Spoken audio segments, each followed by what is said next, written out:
Всем привет! Новые истории про «Я же мать» 2020 на канале Reddit Бодряк. Первая история. «Я же мать» пытается украсть мой ноутбук, пока я работаю. Вторая история. «Я же мать» довела ребенка-инвалида до слез. Обязательно посмотри видео целиком, истории очень интересные. Ставь Лукас и оставляй комментарии под роликом, это очень важно для канала, потому что чем больше всего этого, тем лучше продвигается видео. Благодарю за поддержку, ребята. Ну а сейчас истории, погнали! «Я же мать» пытается украсть мой ноутбук, пока я работаю.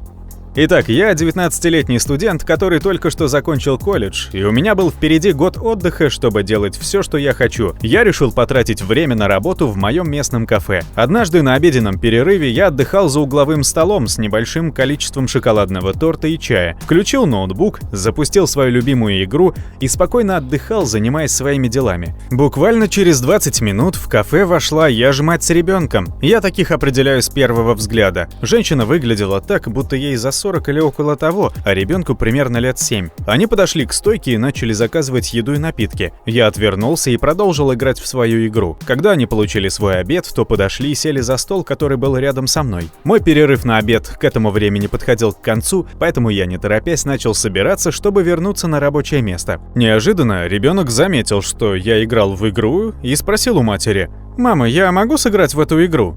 На что мама ответила своему сыну: «Да, конечно, ты можешь это сделать». После этих слов парнишка встал, подошел ко мне и сказал: «Привет, я заметил, ты играешь в игру на своем ноутбуке. Это выглядит интересно». Я, будучи человеком антисоциальным, коротко ответил: «Да, игра неплохая». В этот момент подключилась «Я же мать» и сказала: «Мой сын хотел бы поиграть в нее, так что, может быть, ты мог бы ненадолго оставить ноутбук моему ребенку?» В этот момент у нее было довольно дружелюбное, но очень хитрое выражение лица, поэтому я просто ответил: «Мэм, я как раз собираюсь вернуться на смену, и мне нужно собирать свои вещи, в том числе ноутбук. Мне очень жаль. У меня дорогой компьютер, на покупку которого я долго копил деньги, и я очень дорожу им».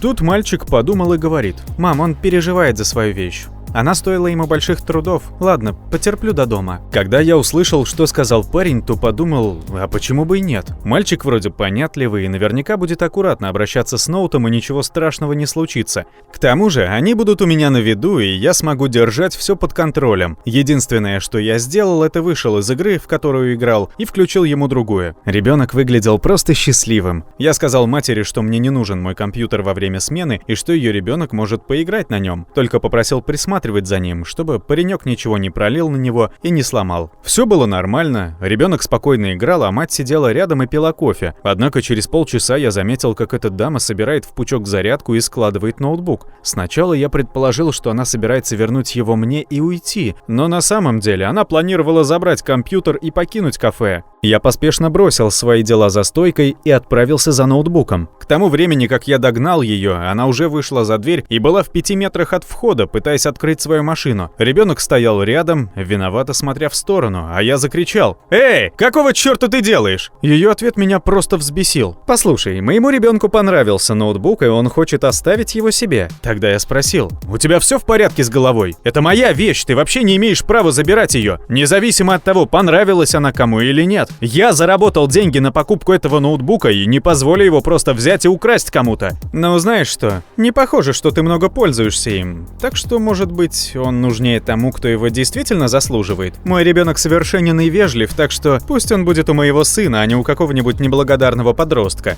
Ты слишком взрослый, чтобы играть в игры».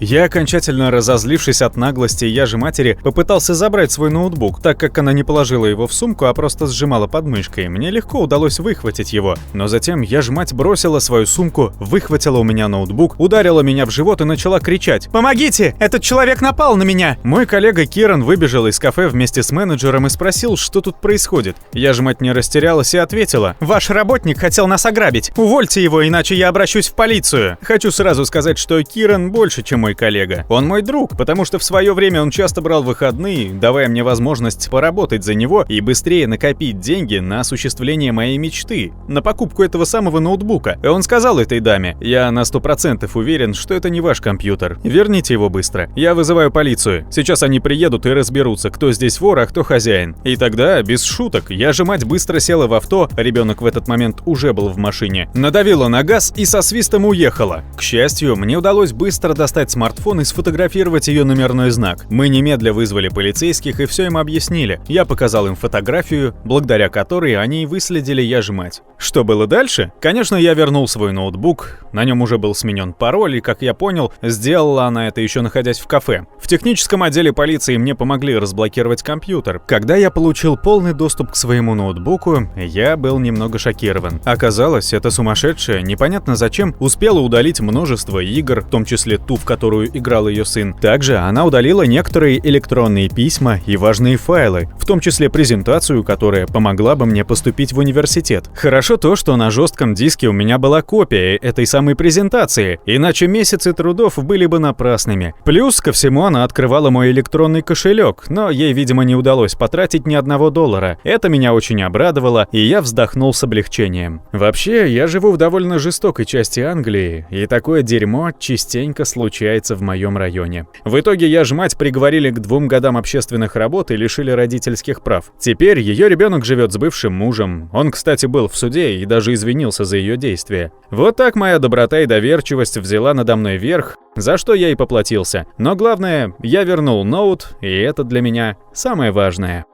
«Я ж мать» довела до слез ребенка-инвалида.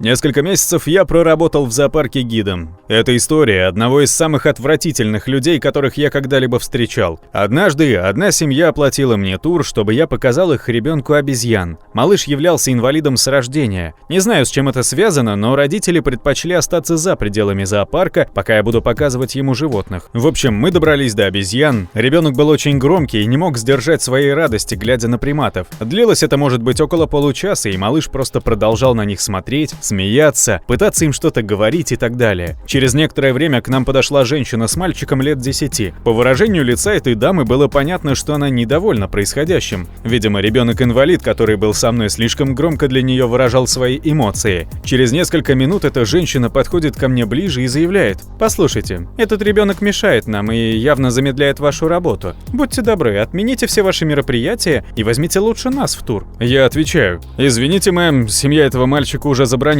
экскурсию по зоопарку и все оплатила. Если свободных гидов нет, ждите свою очередь». Тут ребенок, я ж матери, перебивает меня: «Но смотрите, у него явно проблемы, и его здесь быть не должно. Он должен быть в психушке». «Парень, не мог бы ты перестать оскорблять клиентов? Он не виноват, что таким родился». Парировал я, но тут влезла я ж мать: «Да как ты смеешь что-то предъявлять моему сыну? Он всегда говорит только правду». Из-за крика этой женщины мальчик, который был со мной, начал плакать, потому что понял, что эти люди говорят именно о нем. Я начал его успокаивать, а я же мать продолжала подливать масло в огонь. «Видишь, он плачет, его семья просто безответственна. Просто отмени их тур, чтобы этот ребенок не тратил больше моего времени». А сын этой психованной начал шептать ей, что этот мальчик-инвалид просто ошибка. Когда я это услышал, мое терпение лопнуло, и я крикнул: «Все, с меня довольно! Вы оплатили тур? Нет? Тогда пошли вон отсюда и не мешайте мне!» «Мне послышалось, или вы только что нас оскорбили? Я сейчас же позвоню менеджеру, и ты вылетишь с этой работы!» Но меня уже было не остановить, и я громко закричал: «Чем помешал вам этот ребенок? О, извини, что он посмел доставить себе неудобства, будучи другим, не таким, как все дети. Чем помешал тебе этот бедный ребенок, я спрашиваю? Пошла вон отсюда и найди себе другого гида. Твоего дерьма мне достаточно». Я ж мать начала оскорблять меня и семью этого мальчика. Я, в свою очередь, позвал по рации управляющего, и после разбирательства их вывели за территорию зоопарка и попросили больше не приходить туда. Само собой, началась шумиха, и родители мальчика-инвалида прибежали и начали успокаивать его. А я понимал, что весь тур и самый счастливый день этого бедного парнишки был испорчен. Я извинился перед ними, поскольку мне было очень жаль этого парня. Эта ситуация настолько меня подавила, и я чувствовал за собой вину, что на следующий день принял решение уйти с работы. Никогда больше я не возвращался в этот зоопарк. Благодарю за просмотр. Понравились истории? Тогда ты знаешь, что делать. Ставь лукас под роликом и оставляй свои комментарии. Делись своими историями из жизни. Пожелания и предпочтения, касающиеся канала, истории и прочего, тоже принимаются. А сейчас предлагаю посмотреть другие интересные видео про «Я ж мать», которые, возможно, ты еще не видел. Всем удачи, ребята, и пока!